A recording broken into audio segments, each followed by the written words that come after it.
வாழ்க வளமுடன். அநாகதம் thymus gland. இது நெஞ்சுக்குழி இடமாகும். இது பஞ்சபூதங்களில் காற்றுக்குள்ள இடம்.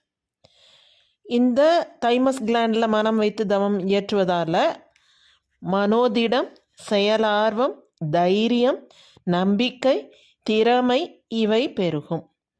தொலைக்காட்சிகள், எண்ணத்தை அறிதல், உள்ளுணர்வு அதாவது இன்ட்யூஷன், உள்ளிருந்து பேசுவது, புதியன கண்டுபிடிக்கும் ஆர்வம், ஊக்கம் ஆகியவை பிறக்கின்றன. பயம், கோழைத்தனம், தாழ்வு மனப்பான்மை இவை ஒழிகின்றன. எண்ணங்களை ஆராய ஊக்கமும் சரியான முடிவை தீர்மானிக்கும் நுட்பமும் அம்முடிவை செயலுக்கு கொணரும் உறுதியும் திறமையும் ஏற்படுகின்றன. உலக விவகாரங்களிலிருந்து விடுபட முடிகிறது. தைமஸ் சுரப்பி ஊக்கம் பெறுகிறது.